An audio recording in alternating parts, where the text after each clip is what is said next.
Guts and Casca lay together on the bed laughing. They had just spent an intimate moment together in the closet. "I can't believe we did it in the closet," Guts said, still chuckling. "That was crazy." Casca nodded, a satisfied smile on her face. "It was definitely a new experience," she said, running a hand through her hair. She leaned into Guts, resting her head on his chest. But it was also very enjoyable. The sound of Christmas carols fills the air outside Guts' villa, blending with the soft laughter and voices of those gathered for the celebration. The grounds are covered in a thick layer of snow, making it look like a winter wonderland. Inside, the smell of roast turkey and other holiday favorites wafts through the air, mixing with the scent of gingerbread and pine. Casca whispers to Guts as they kiss, her voice filled with affection and enthusiasm. "You know, it's not just great to have children, it's also fun to create them." Guts nods in agreement, but his expression holds a hint of doubt. "Yeah, I get that," he responds, pulling her closer. "I'll pay to church and we Narrated, alla." Charles Lee Ray, Guts' young stepson, stands nearby and witnesses the affectionate moment between Guts and Casca. With a look of disgust on his face, he asks Guts in a sarcastic tone, "Why isn't our real father sleeping with Mom? Is it because he's dead?" Guts responds gently, "Come here, Charles." Charles bristles, his frustration evident as he replies, "Aren't you ever tired of creating kids?" He begins to walk away, visibly upset. Guts watches him leave with concern. Casca enters a spacious room where many beds are lined up, filled with her sleeping children. She gently shakes each of them awake and speaks with warmth and enthusiasm. "Hello, my little precious ones. Do you know who comes today? Father Christmas." The children's eyes light up with excitement as they respond, "Yes, it's Father Christmas." Casca smiles and continues, "And who else?" The children quickly reply in unison, "Our real fathers." They leap out of bed and run out of the room.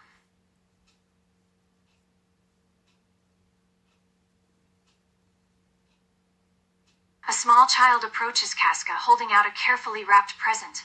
She sits down and cradles the gift in her hands, tears forming in her eyes as she gently strokes the child's cheeks. Her heart swells with emotion. This is what family is all about. Nearby, Guts scoops up one of his daughters into his arms when she squeals excitedly, "My dad comes today! My dad!" Guts chuckles softly but wears that familiar exhaustion on him, the kind that comes from being everything to so many kids at once. Still, he keeps it gentle as he asks back, "Yes, if you've been kind." The little girl nods eagerly before clinging tighter to him for reassurance, and Guts doesn't hesitate before patting her back twice and murmuring, "Okay, then go on." As soon as he sets her down carefully, like everything else, she bolts off toward where Christmas magic waits outside. Guts exhales deeply through his nose once she's gone, shoulders sagging just slightly under all this love work weight, but Casca notices instantly. She reaches over without a word and squeezes his hand tight instead of offering empty comfort words. Because sometimes silence says more than anything else could right now. Casca's face lights up with pure joy as she watches the children excitedly tearing into their presents under the glittering Christmas tree. Her heart is so full, this is everything. She turns to Guts, beaming, completely oblivious to his tired resignation. "Oh, thank God it's only Christmas once a year," she exclaims happily, before spinning back toward him with stars in her eyes. "Isn't it wonderful? Look at them." Guts blinks, caught off guard by how effortlessly radiant Casca seems right now while he feels like a man who just survived an emotional battlefield disguised as holiday cheer. His silence stretches awkwardly until one of their kids yells across the room, "Dad, come see my new sword playset!" And just like that, the moment passes, because duty and tiny humans demanding attention never sleeps, especially not on Christmas.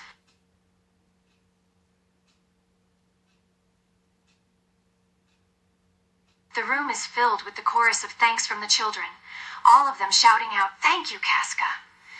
But she gently reminds them not to forget Guts, too. After all, he's worked just as hard to give them a magical holiday. They quickly turn towards him, each one chiming in with cheerful, "Thanks, Guts!" Except for Charles, of course, who instead raises his new plastic machine gun that makes noise and aims it playfully at Guts. "Ah, rat-a-tat-a-tam!" Guts laughs heartily, charmed by Charles' innocent display.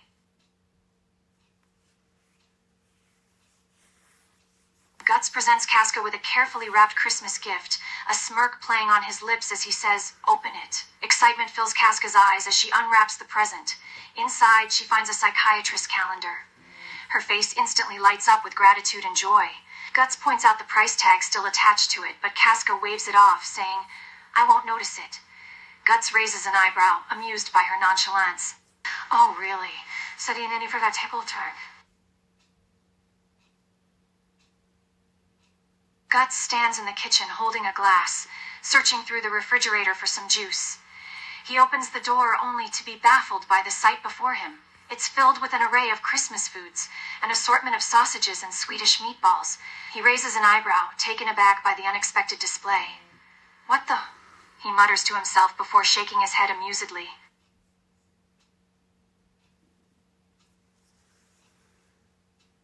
Casca walks into the kitchen and Guts immediately turns to her with a puzzled expression, gesturing at the fridge packed with food.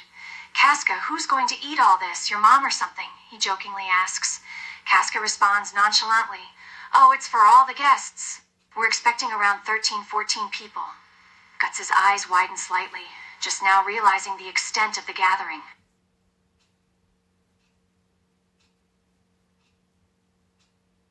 Casca's usual upbeat energy radiates as she cheerfully reassures Guts, "So you don't have to drive the children everywhere. You know how stressful that was last year." Guts, however, feels a fresh wave of anxiety crash over him. His grip tightens slightly on the glass in his hand. Why hadn't she told him sooner? He tries to keep his voice steady, but there's an edge underneath. "Why haven't you said anything?" The question hangs heavy between them. Not accusatory yet, but loaded. Because if he'd known ahead of time about this many guests coming, let alone all these kids, maybe he would have prepared differently. Maybe taken more breaks. Maybe not been running on fumes for days leading up to Christmas like some kind of overworked pack mule. Casca blinks at him innocently before answering brightly, "I just assumed it'd be obvious." And oh, does that answer make everything worse?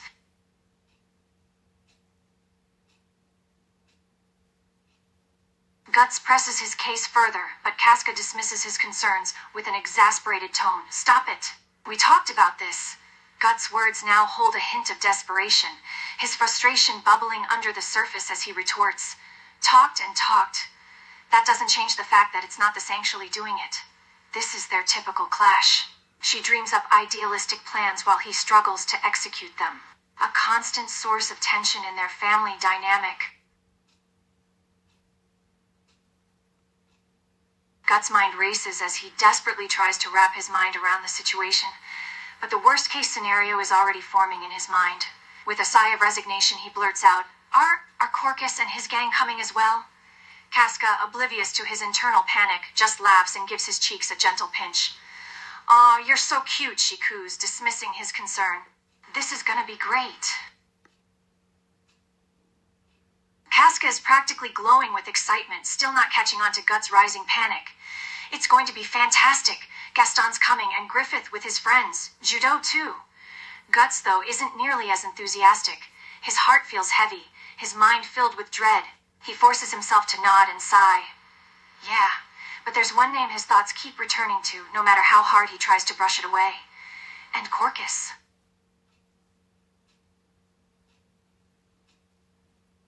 Casca chats animatedly about the upcoming Christmas Eve celebration, completely oblivious to Guts' growing distress. He watches her, his mind racing with anxiety and determination. Finally, he can no longer hold his tongue. No, he cuts in firmly. "I know I might sound old-fashioned, Casca, but you have to cancel this party. Cancel it." His voice is steady, his gaze unflinching as he stands his ground. It's time to finally address the elephant in the room.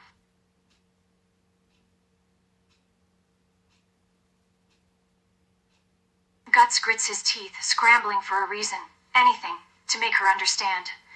"Tell them we're sick, tell them we're dead," he blurts out desperately, half hoping she'll at least consider the absurdity of canceling.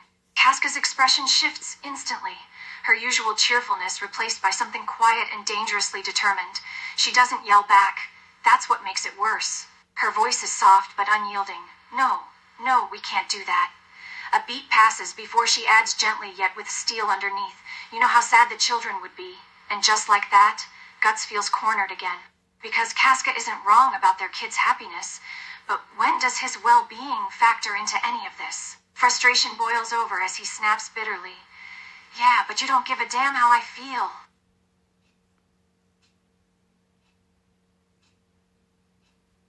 Guts storms off, grasping the phone and holding it out towards Casca with a mixture of anger and determination.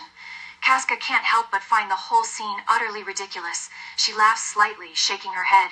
Oh, Guts, you're being ridiculous. But Guts is dead serious, his voice loud and commanding. I am the lord of this house. They are not coming over my dead body. His words seem to echo through the room, right until the front door is flung open and the guests start pouring in.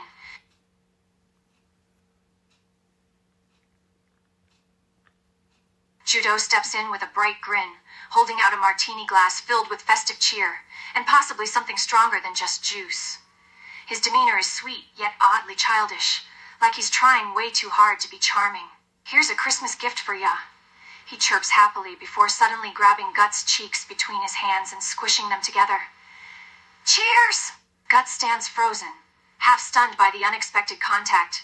Who does this? And half irritated that Judo of all people is acting so weirdly affectionate right now.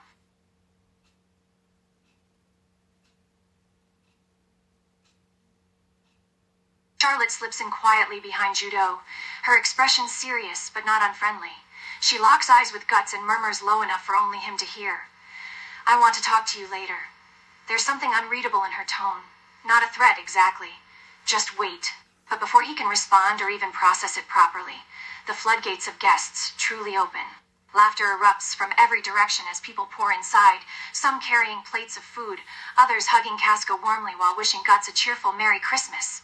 Guts and Casca are now essentially hostages on their own holiday, their forced smiles growing tighter by the second as they stand awkwardly side by side greeting everyone like some kind of festive mannequin display.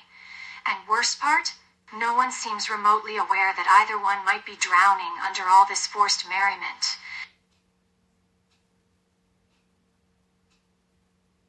Guts tries his best to remain civil as more and more guests pour in, hugging Casca warmly and wishing him a cheerful Merry Christmas. But there's something about how easily they all fall into this friendly routine that makes him feel even more alienated. All these people, so seemingly oblivious to the fact that he's barely holding it together. Suddenly, a familiar voice beside Guts interrupts his thoughts. You seem tense, Guts. Meanwhile, Guts and Casca continue to exchange forced pleasantries at the front of their house, smiling and welcoming each new guest without a single hint of how exhausted they both feel inside. Just then, a red Volkswagen pulls into the driveway, catching everyone's attention. The driver's side door opens and Griffith steps out, his expression calm and collected. In the back seat, Farnese looks utterly overwhelmed as she struggles to make sense of their situation. As Griffith approaches Guts, he casually tucks his phone away when Shirky curiously asks who texted him. With a dismissive laugh, he responds, "Oh, nothing."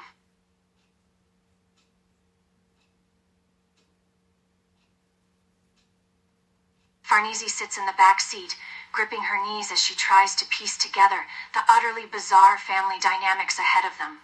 So let me get this straight, she mutters under her breath, half disbelieving. Casca has kids with Judo, Pippin, Corcus, and shares some with Gaston? The mental image alone is enough to make Farnese's head spin. How does anyone keep track of all that? And why hasn't Guts just moved away from Midland at this point?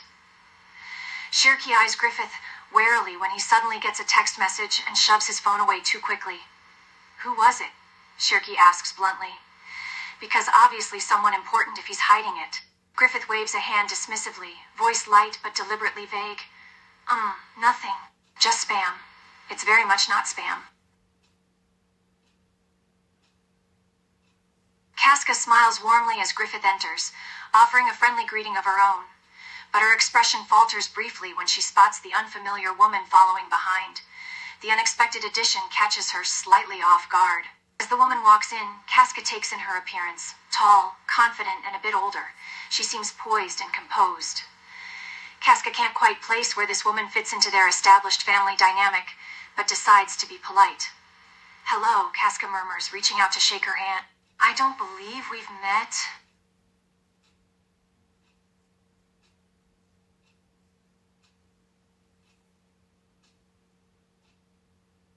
Farnese steps forward with a polite smile, her posture straight but not overly stiff. She clearly knows how to make a good first impression. "Hello," she says warmly, offering Casca her hand. "I'm Farnese." Then, in an oddly casual yet precise way, like someone who's used to introducing herself formally, she adds, 29 years old, 1.67 meters tall, single, and I voted blank in the latest election. Casca blinks. This woman is very specific about herself, but keeps smiling as they shake hands. But then, something clicks for Casca. Wait. She turns slightly toward Guts, just long enough to shoot him one quick glance that silently screams, "Who is this? And why does Griffith suddenly look like he'd rather be anywhere else right now?"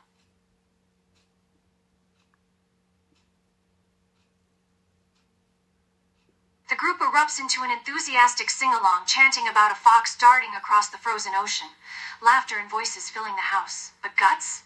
He's lagging behind, his energy long since drained. When Pippin eagerly asks for another round of running around singing, like this isn't exhausting enough already, Guts finally snaps. "No, no more. That's enough." His voice is firm but worn thin from all the forced cheer. Corcus, oblivious to any tension or fatigue on Guts' part, plucks a few snacks from a shelf nearby, probably ones that even he didn't buy himself, and cheerfully offers them over like some kind of peace offering. "Here," Corcus says brightly, as if handing out treats will magically fix everything. "They're good." Guts stares at him blankly, before replying flatly, "Yes, I know, because obviously he bought them."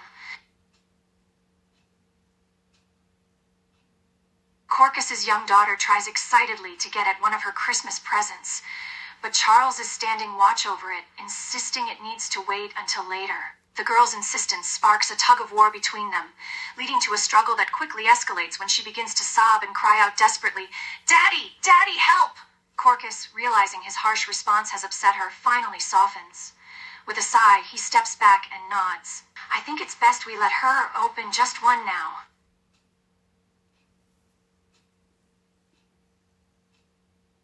Corcus looks around uncertainly, trying to gauge the reactions of others. "What do you think?" he asks hesitantly, not entirely convinced himself. Casca is nearby, calmly rolling out a blanket for later use.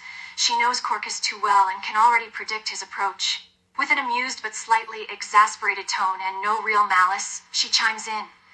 Yeah, that's so typical Corcus, solving all problems by letting the child get what they want." She shakes her head before continuing with mock seriousness. "But that's not how it works. You see, if everyone gets what they want all the time, it leads to everyone's sorrow." Guts nods subtly at Casca's words, a rare moment where he actually agrees with something she says. He even gives a small grunt of approval under his breath. Psychological formula? Maybe there's some truth in it.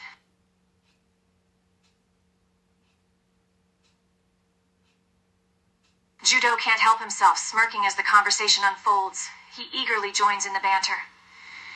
I think I agree with Guts on this. If Corcus wanted lasting happiness, he wouldn't have tried to juggle both Casca and Charlotte at the same time. Shirky, still playing along, pipes up next. "But it was you who married a girl only to find out she's a lesbian, right?" Judo smirks, unbothered, and plants an air kiss on her cheek, before cheerfully returning to his champagne.